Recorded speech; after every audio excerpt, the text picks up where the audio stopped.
Alright, so I'm not sure who will find this video useful or not, but I am going to document changing out a monitor in a white J-cab. Right now I have an LG monitor in here and the monitor is okay, but it is definitely dim. The backlight on the monitor is going out. And so I am going to be swapping it with this Wells Gardner 42-inch monitor, which allegedly should fit in here perfectly once the mounting is correct.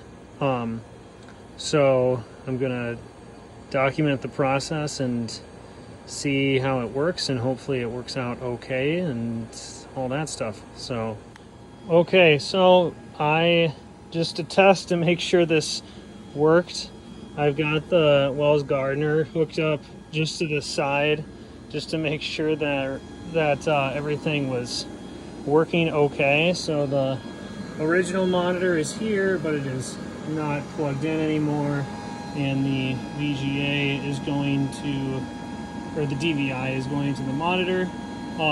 It's very nice and bright. No issues with resolution. The game's running in full screen, so that's good. And now I guess the next step is figuring out how to mount it, but it is definitely brighter than the monitor that was in the game, so that's good. So those of you who have a white J-cab that are considering swapping, the Wells Gardner 42 is super nice and did not require any EDI conversion or anything, which I bought just in case, but now will return, and it looks good so far. The next step is figuring out the mounting stuff. So I guess I'm just gonna video each part of the process. So the first step is you need to take out the monitor control board, which is right here. There's just a couple screws that are holding it in, so you just take those screws out, and then you will unclip these clips. That wire eventually leads up into here to the old monitor, which is still bolted in. So I'm going to undo all of that and then go to the next step. All right, so the next step is taking out all of the screws that hold the plastic acrylic over the monitor. And just for reference for everyone, I'm 99%, well, you can't really see it, but these are 2mm hex screws. So that's going to come off, and then we'll go on to the next step. All right, so we got the acrylic off. Now we got to take the monitor out from the back. So that is where the screw supports are. So let's do that next, which those screw supports are in the back, which are right here. Okay, so I got the old monitor off. One thing that was kind of tricky was the mounting bracket in here, which I guess I could have just taken this fan off, but I've got a screw or a drill extension that I use to take these screws off. And one thing also to note is you want to keep the top screws in when you're taking out the monitor, because it hangs right on here, and if you take all of them out, the monitor will like slide out. I don't think it'll fall on the floor because you've got this bracket right here that would stop it from doing that, but you want to keep the top screws in, and then you slide them out of that sort of like resting spot right there, and then you pull it out. And one other thing I was going to mention, so what I did, because the old LG monitor, the power supply is mounted on this side of the cab. I just bypassed it completely and unplugged it, and I ran the monitor power supply, because the Wells Gardner just has the standard like PC power cable. I ran that through the cab down into here into just a outlet extension cord. So one of those power cables is like the actual cab and PC and stuff, and then the other power cable is to the monitor.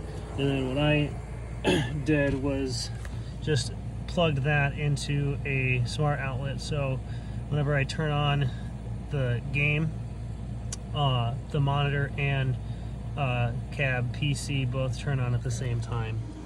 Alright, so definitely the hardest part of this entire process was figuring out how to get the monitor in so it was like level and that it fit behind the acrylic with the foam stuff sticking out here. So because my cab will never be moving out of here, I ended up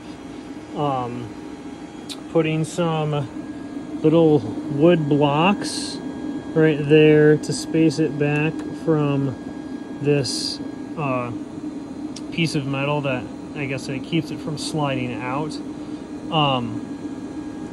And then in order to like kind of level it out, I cut up some old Dave & Buster's power cards, and I had to keep basically taking the acrylic off and then putting it back on and checking and checking and checking to make sure that it was everything was like spaced correctly inside, so that I wasn't like cutting off a corner of the screen, and that also that the screen itself was like level with the front of the cab right here. So what I ended up doing is taking a couple of 2x4s and mounting them to these brackets, and actually they're not 2x4 anymore, they're like 2.5 by 17, in order to get the monitor to sit like forward enough, because the brackets that are on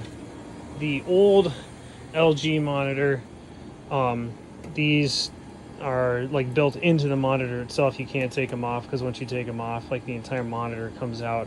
They're actually just a part of it. So kind of like a hack job a little bit, but obviously it works. The new monitor, this is the Wells Gardner 42-inch that I think a lot of Round Ones and Dave & Buster's have used to replace stock monitors that have gone out.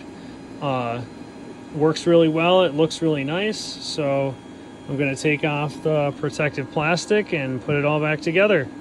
So I guess if you have questions about it or the process or anything, let me know. So I got the screen put back together and everything is in. The corners all lined up and bolts are back in to hold the acrylic on. So yeah, well, I would say if you need a replacement or your backlight is dying, Wells Gardner definitely would recommend.